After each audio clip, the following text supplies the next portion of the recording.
Boa noite a todos e sejam muito bem-vindos a esta que já é a 17ª live do Entre Linhas, um espaço de conversa norteado pelas palavras de escritores, tradutores e outros intervenientes no processo da escrita de um livro sobre o próprio livro. É entre linhas que as palavras surgem e nas entrelinhas que descortinamos o seu significado. Esta 17ª live, ainda em clima carnavalesco, no meio do carnaval, e num mês também em que se celebra o Fevereiro Poético e a Poemofilia, decorre no dia em que se assinalam o nascimento de Nicolau Copérnico e a assinatura da patente do fonógrafo. Espaço e comunicação parecem ser também assuntos que interessam a nossa convidada. Carolina Boreas, ou Cali, poeticamente, com origens na Alzíria Ribatejana e na Serra Beirã, estudou Direito e Flamenco em Lisboa e Língua e Literatura Romanas e Tradução Literária em Bucareste. Desde 2010 vive no Rio de Janeiro, Brasil, mergulhada nos universos editorial e teatral. É autora de 3 obras, tradutora de literatura romena, atriz e dramaturga. Portanto, sem mais delongas e porque não a quero ofuscar, vou adicionar a Carolina à conversa, porque é para ouvir que aqui estamos. Já está. Olá, boa noite. Boa noite. Boa noite. E é com muito gosto que te recebo aqui no meio das 1000 viagens. É verdade. Ainda tiveste tempo para estar aqui um bocadinho connosco e por isso quero agradecer muito.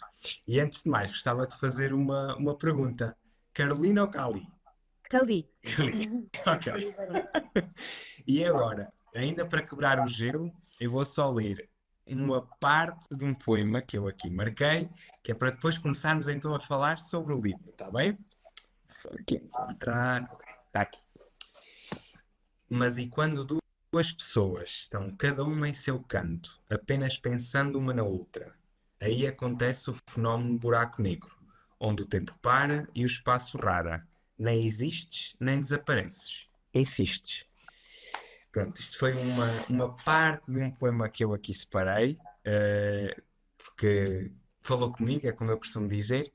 E antes de mais, gostava de saber se querias falar um bocadinho então sobre este teu livro, o Tesserato.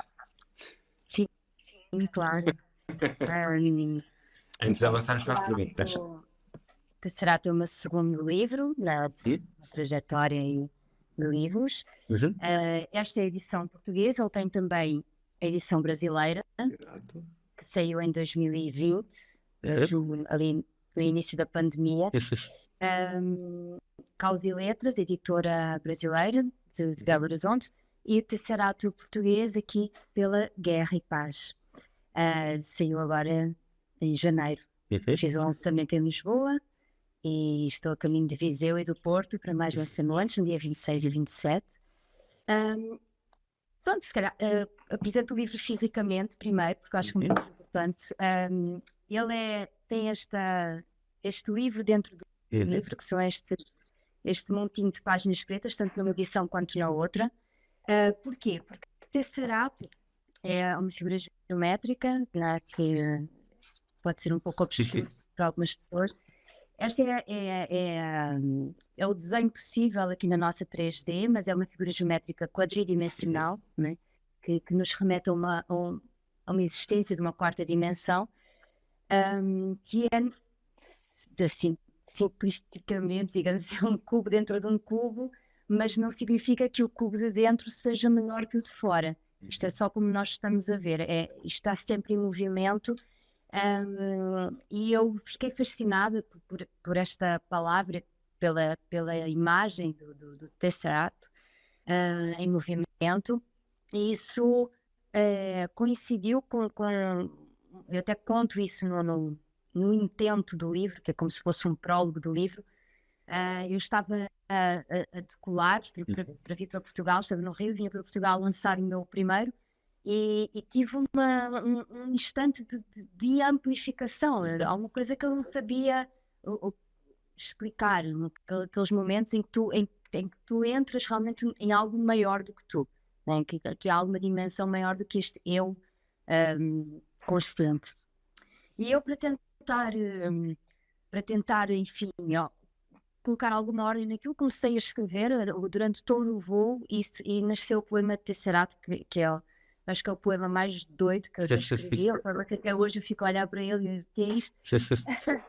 E pronto, ele deu o nome ao livro, porque depois tudo o que fui escrevendo nos meses seguintes, ainda de alguma maneira procurava tentar explicar a mesma coisa, aquele espanto inaugural, aquele estar aqui, mas o que é aqui? O que é estar aqui? Eu ainda estava ali embaixo, mas eu já estava ali, e essa interseção de tempos e espaços assaltou-me e precisei poetizar isso, e pronto, e foi daí que surgiu. Então, no objeto do livro, eu busco então já expressar esse cubo dentro do cubo, esse livro dentro do livro. Então ele tem uma estrutura que busca construir esse tesserato geométrico.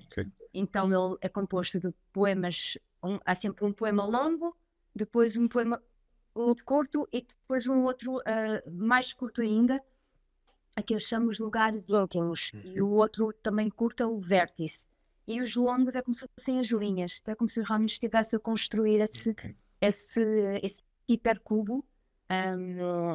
E o vértice funciona como se fosse o encontro dessas linhas, algo que pudesse como que sintetizar a linha que vem imediatamente antes, mas não se poderia chegar ali sem percorrer a linha, não é? E o lugar íntimo ele vai-se repetindo, né? Vértices 1, porque são na verdade 8 vértices no plural, então são 16 vértices no total do Tesserato, e os lugares íntimos é como se fossem essas fendas que abrem para essa dimensão a mais, para essa amplificação.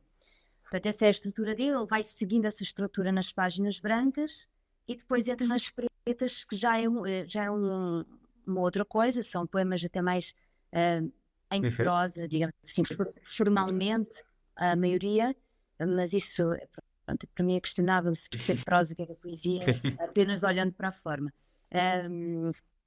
Tudo que eu escrevo, só consigo escrever poesia. E depois volta, depois do livro preto, digamos assim, volta a entrar na estrutura das linhas e dos vértices e dos lugares íntimos, até que chegamos ao desvértice.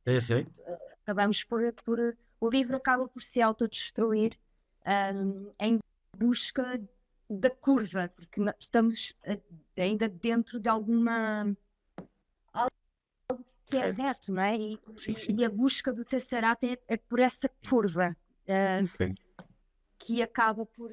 E por isso os meus livros eles conversam entre si, porque na tela finalmente escura, que é o meu terceiro, que ainda só saiu no Brasil, ele começa com o Touro de Clifford, a primeira parte dele, a segunda. Ela chama-se o Touro de Clifford, que é exatamente a figura correspondente ao Tesserato, mas na esfera. É a esfera da quarta dimensão. Portanto, eles vão tendo uma conversa entre si, que é uma coisa que também me interessa, uma coisa meio que Kieslowskiana, de fazer todos os livros entrarem um bocadinho dentro de lugar. Sim. Ok. Pronto, esta era até, inclusivamente, era a primeira pergunta que eu ia fazer, era o porquê do Tesserato. Já começámos aqui a perceber. Mas eu tinha aqui uma outra pergunta que muito provavelmente até também dialoga com esta. Há uma necessidade de fugir desta realidade, não é? Esta ânsia da quarta dimensão, de quebrar a dimensão. Há realmente esta ânsia? Ou seja, nós vivemos descontentes pelo facto de termos estas 3 dimensões, de tal forma que ansiamos por essa quarta dimensão? Aí nós vamos entrar no que é a realidade, não é? Porque às vezes o que chamamos de realidade não está nada real.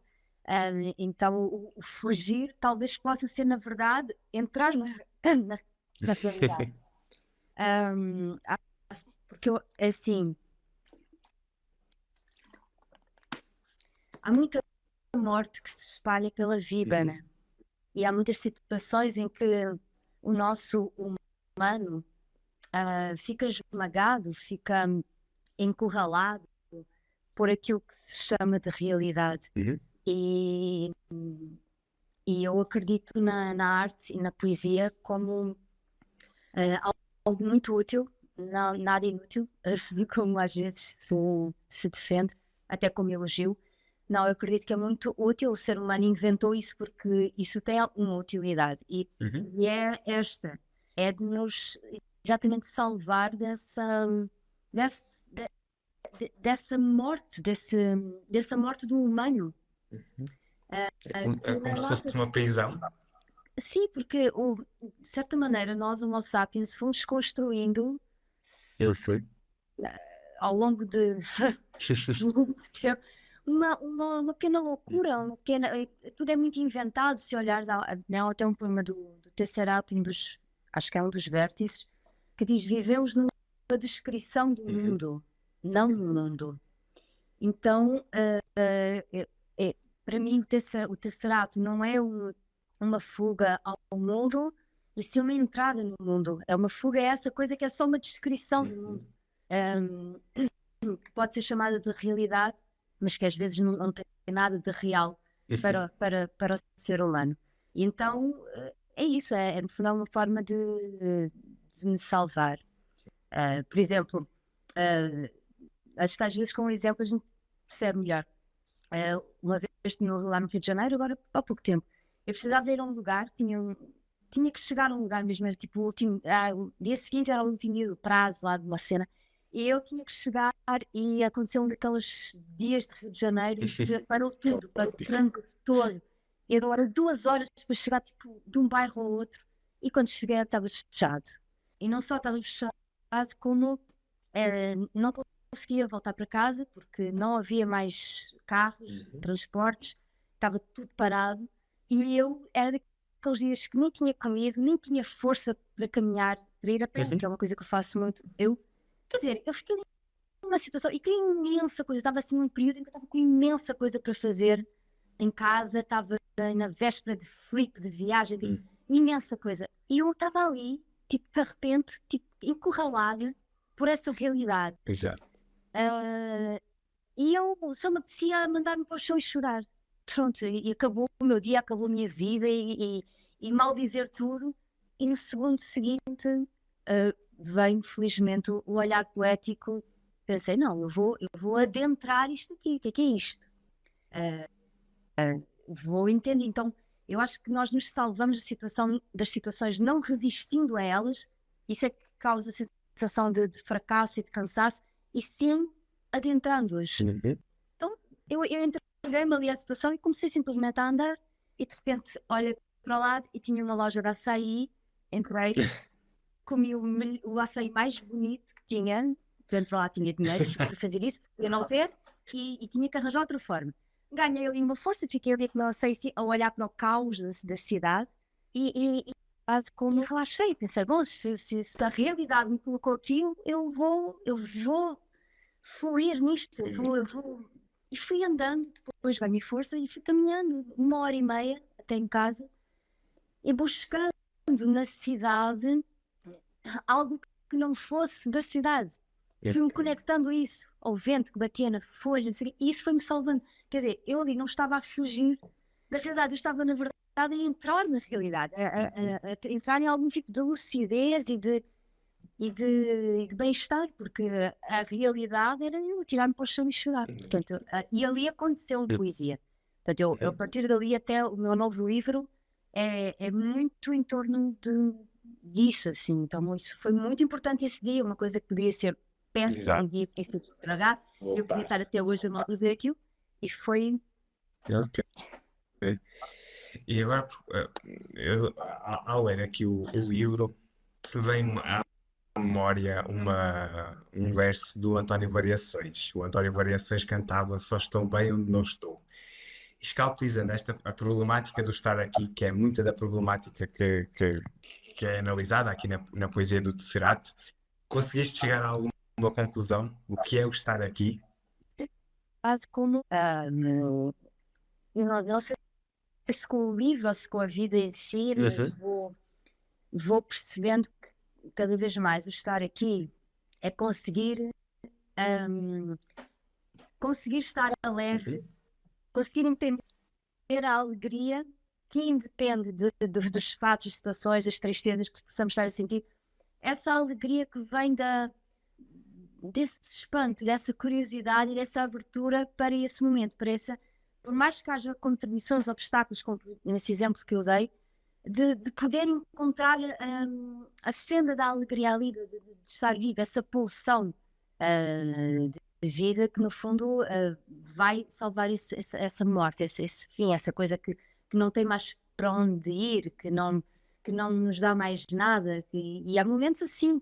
O Tesserato é muito um livro que surge disso, né? Do encurralamento. Não por acaso eu associo à carta pendurado do tarot, que é um estudo que eu gosto muito de fazer também. Então cada livro eu vou associando a um arcano do tarot, e o pendurado é exatamente o momento em que tu não tens mais para onde te virar. Há ali uma resignação que é necessária, porque a realidade tu não consegues mais modificá-la, nada mais depende de ti, então a única coisa que tu podes fazer é mudar o ângulo, então ele vira-se de cabeça para baixo para olhar de um outro ângulo para aquilo. E o Tesserato é isso, ele vai buscando vários ângulos para olhar, e acaba por hoje eu diria que a alegria que pode significar um verdadeiro aqui e agora, a cada momento conseguirmos, nem sempre é fácil, lutar para nos sentirmos bem. E aqui também há uma certa fluidez, não é? Que também é fundamental para a nossa vida e para conseguirmos ir sobrevivendo a esta vida, não é? Exatamente. Quase como exatamente essa fluidez no sentido de não resistir, não é? De justamente adentrar, entender o que o eu dessa situação que é estranho ou complicado ou difícil ou triste, como é que esse eu dessa situação vai olhar para as coisas que se calhar nós prevíamos ou gostaríamos que o eu que com as coisas fáceis ou a favor estivesse a olhar para elas, mas às vezes é preciso que esse outro eu também olhe para as situações, para o mundo, para os outros, e a partir daí também vão surgindo novas saborias. Há um verso que é sempre muito enunciado, e até existe um podcast associado, que é o Poema Ensina a Cair. A poesia também nos salva. Sim, no sentido em que nos torna vivos novamente, porque acendemos uma nova forma de poder olhar para uma situação que se calhar já estava esgotada, resolvida, que está ali só a cumprir uma função, não é? Uma coisa muito civilizacional, e de repente nós podemos nos salvar olhando para aquilo de uma outra forma. Isso já é fazer poesia, independente de se escrever, não se escrever. O poeta é um bocado como o fado, é tão fadista quem canta quanto quem sabe escutar. É tão poeta quem escreve quanto quem tem esse olhar já poético para a vida. Pode até haver quem escreve e não seja poeta nesse sentido. Eu acho que a poesia é algo muito maior do que os versos que efetivamente aparecem nas páginas, e por isso é que eu também estou sempre a tentar tirá-la das páginas, mas estou sempre a amplificar isso que pode ser a poesia, portanto levando-a para o palco, encenando os meus livros, fundindo-os com a música, com a dança, com o próprio tarot e yoga, que é uma coisa que também surge no espetáculo do Tesserato, que eu tenho um espetáculo no Brasil, que foi concebido com a Juliana Nunes Uchoa, que é uma bailarina brasileira e professora de yoga, enfim, e também temos a participação de um músico, e portanto que foi o Fábio Ninho, que nos acompanhou já 2 vezes, e apresentámos na Flip, e enfim, é lindo porque de ver como é possível que as pessoas entrem nesse Tesserato e fiquem a girar nesse Tesserato, que é uma coisa que o espetáculo tenta trazer para ali, para a cena, né? Então eu estou sempre a tentar que a poesia livrar as palavras livre, como também aparece aí num poema, torná-la mais tudo, não só Mais palavra. dinâmica e menos estática, não é? Exato. E já falámos aqui um bocadinho da concepção gráfica. Eu acho que a concepção gráfica aqui do livro também é um ponto forte, porque pronto, é diferente daquilo que a maioria de nós está habituado. E de facto, aqui os vértices têm, para mim, têm um ponto fundamental, até porque os vértices vivem dos ismos que nós implementamos ao longo da vida. E para além disso, há assim umas espécies de contos e conceitos, assim muito, os conceitos até mais na parte dos lugares íntimos e os contos na parte então mais negra do livro, que eu gostaria que falasse um bocadinho, principalmente esta questão dos vértices. Eu acho que estes vértices são qualquer coisa de. Aliás, são muito pouco retos. São vértices que nos abrem, em vez de fecharem, não é? Até nos abrem mais portas. Quase como o vértice, pronto, lá está, como eu disse, inicialmente teria essa função de percorreu-se uma linha e encontra quase como o vértice, né? No fundo a ideia de construir esse hipercubo no próprio objeto do livro. E nesse vértice acredito que se busca o encontro, né? Porque o vértice une duas linhas. E na poesia, na arte, enfim, quase como eu acredito que seja o verdadeiro encontro aconteça pela arte. Porque, e não nos fatos, tipo assim, eu vivi uma coisa, tu viveste uma coisa parecida, eu acho que esse encontro ainda é ínfimo, é superficial. O encontro pelos fatos, pelas experiências. Eu acredito que o verdadeiro encontro é esse, algo me acontece, isso é irrelevante depois, mas pode ser isto e pode ser aquilo. Por exemplo, esse dia em que eu cheguei atrasado ao lugar que eu precisava chegar, o fato em si, para a poesia, é só um pretexto. Portanto, é isso que para mim difere poesia de romance, de narrativa, onde a história realmente é o que importa. Na poesia é pouco importa. Então, o que importa é levou a essa fenda, essa amplificação. Eu escrevo sobre isso, ou faço música sobre isso, ou pinto sobre isso. Esse lugar onde eu cheguei a partir dessa história, desse fato, desses acontecimentos, e depois alguém encontra isso que eu criei e como no vértice vai se conectar ali, como tu te conectaste com esses versos que leste ao início, vindo de um outro fato, de uma outra historinha, de uma outra coisa qualquer que está a acontecer na vida, mas ali nos encontramos em algo muito maior. Por isso que eu acho que poesia é o que mais se aproxima de Deus, de religião, porque justamente nos conecta ao eu do tu, ao tu do eu, a algo que somos nós, essa humanidade, que é maior do que essa nossa versão consciente aqui, esse nosso ego, né? esse corpo que está aqui aprisionado no ego. Então, por isso é que é tão fascinante, porque por isso isto de esta compulsão por fazer arte, por escrever, porque precisamos nos conectar por essa fenda a esse lugar onde realmente o encontro é possível. Eu não sei o que te aconteceu na tua vida para tu te conectares a esses versos, desse poema que é a Geotectónica.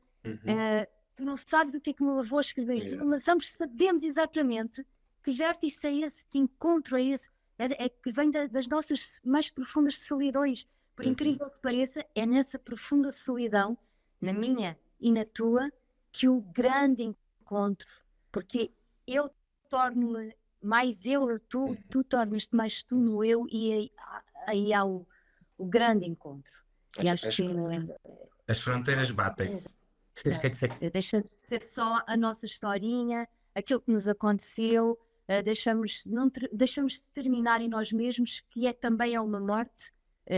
Não estou a falar de mortes físicas, estou a falar das várias mortes que nos acompanham pela vida. E portanto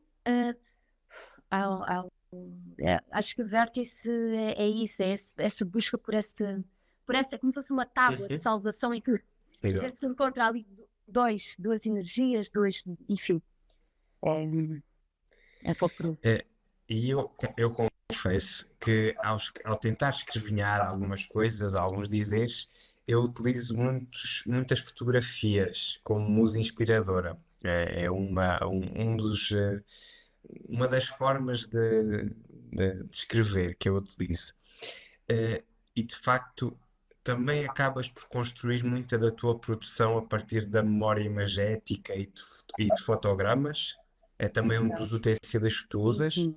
Sim. Inclusive, era uma coisa que faltava também dizer, o Tesseract, ele também é composto de fotografias minhas. Portanto, isso é uma parte importante, sim, da minha produção, cada vez mais. No meu primeiro livro, muito pouco, mas é mais até ilustrações. A ilustrações é o meu primeiro livro, a edição da Urutau. Existe em Portugal também algumas livrarias, porque a Urutau tem essa geografia mais múltipla. Tinha algumas, mas mais ilustrações do Edgardo Vivier e do meu pai. O Tesseract já tem mais fotografias e a tela finalmente escura tem muitas fotografias. Porque realmente acontece muito isso. Acontece muito de eu escrever a partir da fotografia. E até, assim, fiz uma fotografia, quero publicar essa fotografia e não quero publicá-la só ela, quero escrever alguma coisa e aquilo vai surgindo e depois eu vou pegando nas coisas e vou costurando e vou construindo em cima disso. Então a fotografia, a imagem, lá está. Tudo o que a poesia possa ser também além da palavra, que eu considero as fotografias também poemas, elas estão, para mim é indissociável. Quando um poema ele tem a fotografia, não funciona como uma ilustração. Também faz parte do poema, está ali junto com o texto. E sim, muito. Poesia, a música também me acompanha muito. Não por acaso, todos os livros têm trilhas sonoras, podem ser encontradas no Spotify. Cada um tem a sua. E essa trilha também foi crescendo. Assim, o primeiro tinha 40 músicas, o segundo 80 e o Telefone Escuro já tem 200, uma coisa assim. Porque há muito essa conversa com a música. Também até há poemas em que as músicas entram, versos músicas, e há essa conversa também. E agora uma coisa que eu achei muito peculiar é que já foste comparada à Clarice Lispector, que é uma autora que eu particularmente admiro muito. E então a pergunta é, como é que te sentiste ao receber esse atributo? Fiquei feliz. É uma autora que obviamente também admiro e mais especialmente porque interpretei-a. Fui convidada em 2020 para o Festival do Sesc, lá no Brasil, para criar 3 filmes cartas da Clarice, e foi tudo caseiro porque estávamos em plena pandemia, portanto foi que cada um fez em casa a sua participação e a minha foi exatamente escolher as cartas, gravá-las como atriz, interpretá-las e editar os filmes, enfim, fiz realmente tudo. Isso está disponível no YouTube, é uma trilogia e portanto eu adentrei muito ali a alma da Clarice, até para falar um pouquinho como ela, tentei. E que foi especial porque tem essa ligação, e também, não sei, quando leio Clarice acontece uma coisa um pouco estranha, talvez até por isso não leia tanto assim Clarice. É como se fosse muito familiar, assim, a forma de escrever, as coisas que ela fala e como ela pensa. Desculpa, estou bem nisso. Sem problema. Então, às vezes eu escolho ler coisas mais diferentes de mim, né? Que me tragam elementos mais estranhos, que a Clarice não, é muito familiar. É muito. Parece que aquilo já é. Eu particularmente, se posso dizer isto, não sendo eu ninguém, mas acho que este Tesseract dialoga muito bem com a Água Viva. Acho que existem paralelismos que até seriam bons de analisar. E agora uma particularidade também. Que paixão foi esta pelo romeno? Que levou a ser tradutora deste idioma. Sim. Eh, Começou com uma paixão pela Roménia, Uhum. uma viagem que fiz lá, e ouvir o romeno, quando ainda não entendia o romeno, era muito incitante, porque ao mesmo tempo parecia muito próximo e ao mesmo tempo muito distante. Lá está essa Uhum. amplificação E- do, de algo que pode ser isto e aquilo ao mesmo tempo. E ele exatamente isso, era ao mesmo tempo próximo e distante, e isso encantou-me, eu precisei ir atrás disso. E depois a música, enfim, a cultura era tudo muito diferente, era uma latinidade, mas completamente desconhecida para mim. Eu fui em 2002, então, quer dizer, Roménia ainda, eu há muito tempo que não vou lá, mas ainda era realmente muito diferente, assim, tudo. Visualmente, estava muito distante ainda da coisa da União Europeia e pronto, foi aquelas paixões e acabei por fazer o último ano de Direito lá e, paralelamente, estudei a língua romena, cultura, literatura e acabei por me tornar tradutora literária de romeno. Eu pensava em romeno, eu até considerava que era uma língua tão materna quanto o português. Em determinado momento, eu realmente ah, era muito, muito quase a mesma coisa. Claro, depois ao longo dos anos, com, com a distância, mas Exato. continuo apaixonada pelo romeno. É uma língua que estou sempre a buscar podcasts para continuar a ouvir e às vezes falo comigo em romeno, para não me esquecer. E agora, uma última pergunta para terminarmos aqui esta primeira parte. Quais os projetos para o futuro? Quase como aí, projetos.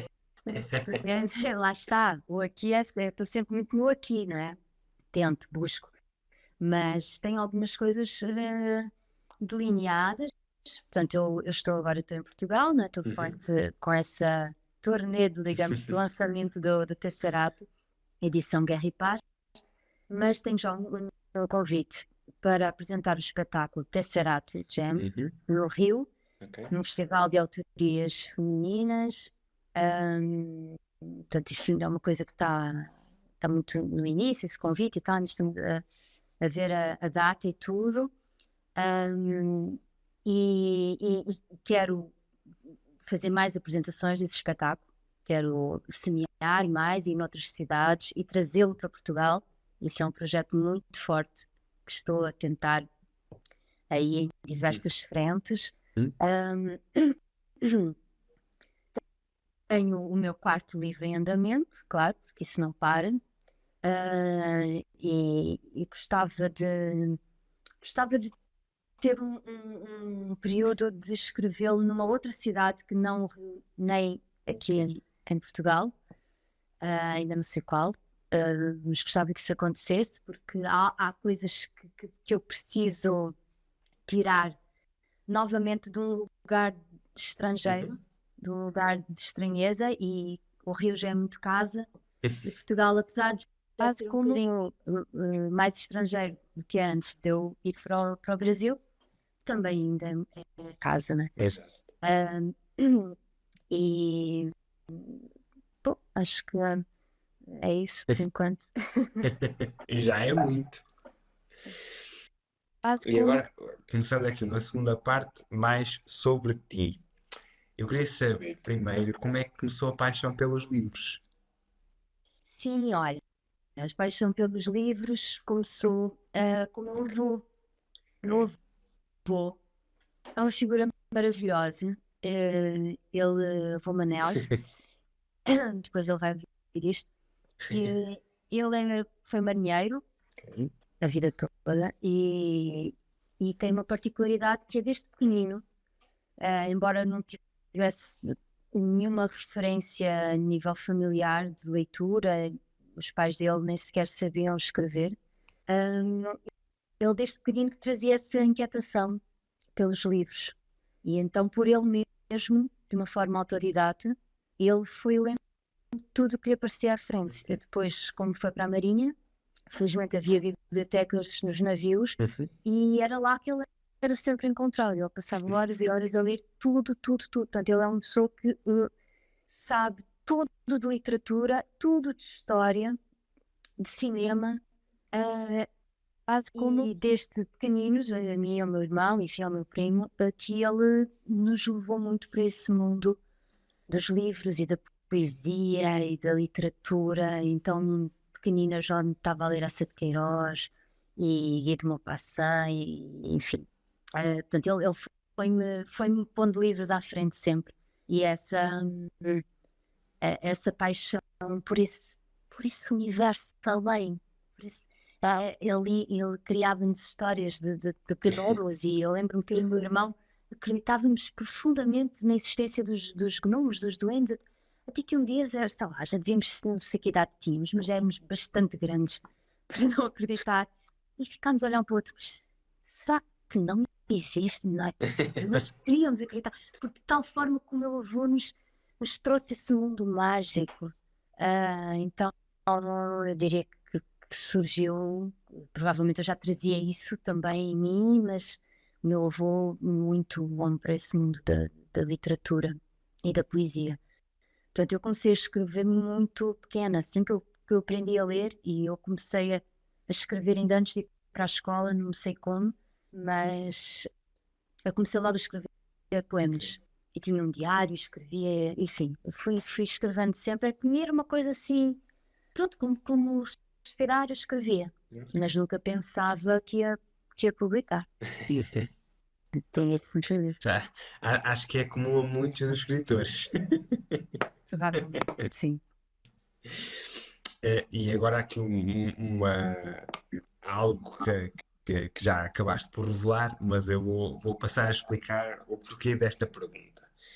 Eu, ao longo aqui das conversas do Entre Linhas, tenho perguntado por música ou músicas associadas aos diferentes livros, e às diferentes obras.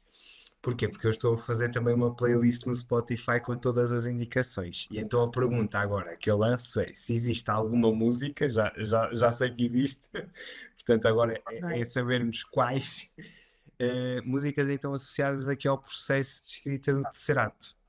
Não sei se me queres dizer algumas só, porque se calhar 80.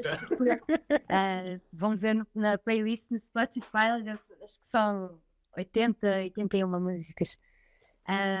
Mas há uma música que é engraçado, porque o Daniel Maia Pinto Rodrigues, que é um grande poeta do Porto, ele apresentou o Outono Azul Açul quando eu lancei lá em 2019, eu acho, foi em 2019. E depois eu enviei o Tesserato, ainda antes da publicação no Brasil, para ele ler e tal, e ele leu o livro e disse-me: leu o livro ou leu um poema? O primeiro que eu escrevi, acho que foi isso, enviei o poema Tesserato, e ainda estava a escrever o Tesserato, não é? E ele enviou uma música, assim foi, e sem explicar nada. Ele só disse: ouve esta música. E a música chama-se Afterwards, de uma banda chamada Van der Graaf Generator. Eu nem conhecia a banda, nem a música, eu sempre volto a ouvir a música, e surgiu um poema que se chama Oscilografia, algures depois. E é um poema que faz a transição entre o primeiro e o segundo livro. Ele faz é como se fosse exatamente aquele momento no avião. Ele tenta já não estar ali no Outono Azul Açul, que é o primeiro, tenta já estar no outro mundo, noutra estação, mas acaba de perceber que ainda se está ali. Portanto, ele ainda faz ele está no Tesserato, mas na verdade ele está a meio do Outono Azul Açul e do Tesserato. E portanto é uma música que entra nos versos do poema. É uma dos tais exemplos em que e o próprio Daniel entra no poema e tudo. Esse poema, tem um filme poema, está no YouTube, quem quiser ouvir e ver imagens, porque é uma coisa que eu também gosto muito, lá está, naquele sentido de amplificar a poesia para além das páginas, né? É uma coisa que eu gosto muito de ir filmando pela cidade, à toa, e depois um dia gravo um poema e depois de repente entro no programa de edição e magicamente tudo está perfeito. Eu nem tenho muito trabalho, não sei que magia é essa. E esse é um dos que está como filme, poema, por acaso uma coisa que eu tenho vontade de fazer mais e mais e mais e tem faltado o tempo. Portanto, essa é uma das músicas. Não lembro se há mais alguma assim, especificamente que entre em algum dos poemas. Mas outra música que eu posso dar, assim, em geral, digamos, para todos os livros, que é uma música que me acompanha muito e que se eu tivesse, assim, que ir para outro planeta e levar só uma música do planeta Terra, se eu levava a Saudade, da Cesária Évora. É uma música que sempre me acalma, quase como me faz parar para que eu esteja e como quer que eu esteja e nunca me cansa e que eu gosto sempre de cantar, faz parte do espetáculo, já fazia parte do espetáculo anterior do primeiro livro, sempre dou um jeitinho de evitar de saudade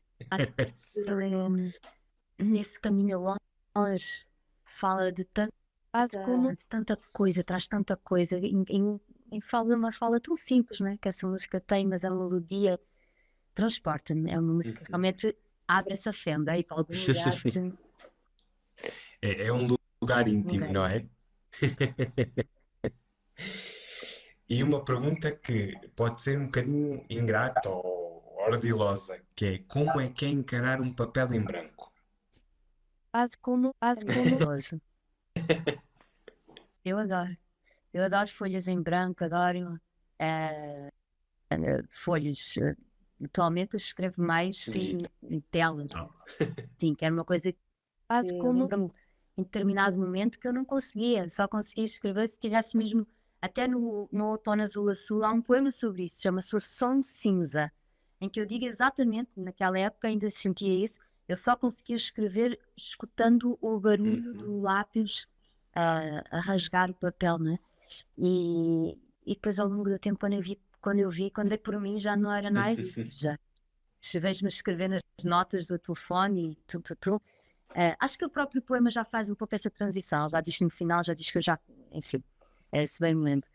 Mas eu acho maravilhoso, eu gosto imenso de abrir aquele Word e ver aquele branco ou aquele preto, porque às vezes eu também inverto e ponho tudo preto e começar aquele prazer de, agora já não é o lápis a rasgar, mas aquele prazer das teclas, de ouvir o barulho das teclas e escrever só para isso, só indo de tecla em tecla e depois ver o que é que está ali e depois, enfim, trabalhar em cima disso. Esse prazer de fluir nessa escuridão, nada dessa branquitude ou dessa negritude, que é uma escuridão, quase como é um abismo, é muito. É praticamente é um vício. E agora E não uma me pergunta. assusta, só para terminar, não me assusta nada que fique em branco, que fique em preto, não me assusta que de repente não haja nada que não tenha ainda, não esteja ainda no momento de escrever. Nada, nada, nada. Não tenho angústia nenhuma em relação a isso. Também porque acho que é aquela tal coisa, escrevo poesia, não estou a engendrar histórias, portanto não tenho essa angústia. Se não escrevo é porque não ainda é o momento de escrever, é porque a poesia ela ainda se está a fazer noutro plano. Isso Não é o aqui e o agora para aquela poesia, não é? até pode ser, mas a poesia está a acontecer de outra maneira que não na escrita ainda. E agora uma pergunta complicada. Eu. 3 recomendações literárias. 3 recomendações.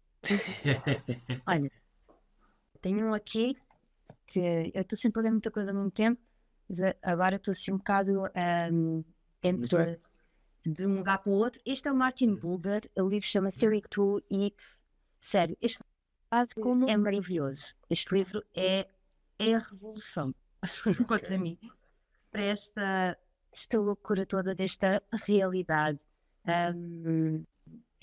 É assim, é ler e sublinhar e pensar e parar e não querer que o livro termine.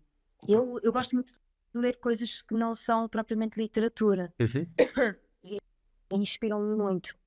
Há um livro do Carlo Rovelli, eu agora, peraí, que eu não sei se me vou lembrar exatamente do nome, que é sobre essa loucura do tempo, espaço e do infinito e tal, e se existe o infinito.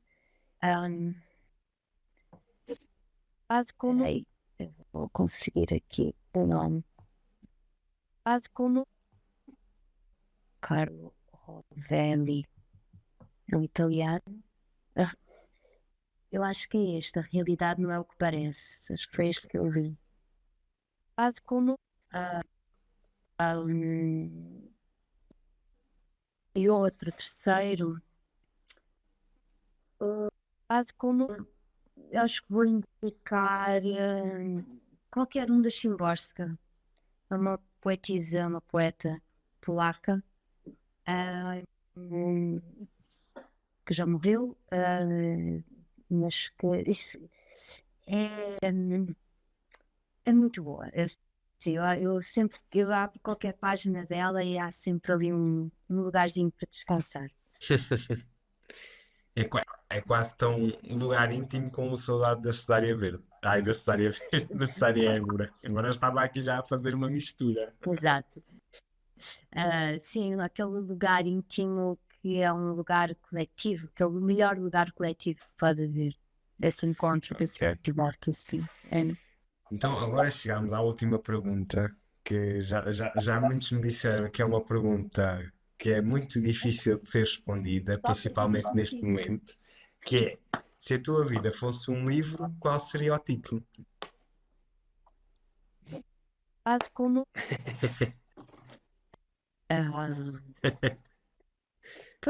Pois agora, o último. Quase como. Eu vou tendo vários títulos, não é? Eu vou dando-os aos livros.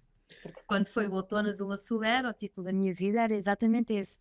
Depois de Tesserato foi o título da minha vida, A Tela Finalmente Escura foi o último título da minha vida. Quase como. Agora, eu não consigo ter um título para toda a minha vida, percebes? Ter um título para o aqui e agora. para o aqui e agora.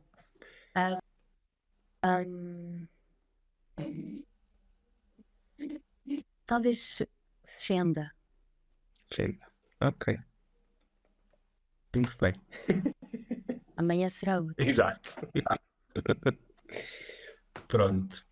Terminamos então aqui esta conversa. Eu não sei se queres dizer mais alguma coisa então aqui sobre o teu Tesserato. Para convidar quem estiver em Viseu, em dia 26, na segunda-feira, no Café Letras, em Viseu, vai ser uma performance com o Carlos Clara Gomes, que vai me acompanhar musicalmente. E no Porto, dia 27, na livraria Flanner, com o Pedro Salvador, que é o mesmo músico que me acompanhou na livraria da Travessa em Lisboa. E quem estiver no Brasil, no Rio de Janeiro, dia 3 de Abril, em princípio vai ser dia 3 de Abril, estejam por aqui a acompanhar no Instagram, porque em princípio vai ser nessa data o espetáculo, a nova apresentação do espetáculo Tesserato. O Tesserato em movimento, a girar no palco. Já ficamos aqui com essa anotação, dia 3 de Abril, não é? Sim, mas vamos confirmar aqui no Instagram em breve. Fiquem atentos. Sim, senhor. Olha, muito obrigado por esta conversa. Espero que tenhas gostado. Esse convite, já estava fã aqui do teu Entre Linhas, já tinha assistido algumas e fiquei super alegre. Ainda bem. E foi ótima. Eu gostei muito e pronto. Resto de boa noite e que o Tesserato continue a rodar, não é? Claro. Obrigada a todos que estiveram. Obrigado. Deusinho, obrigado.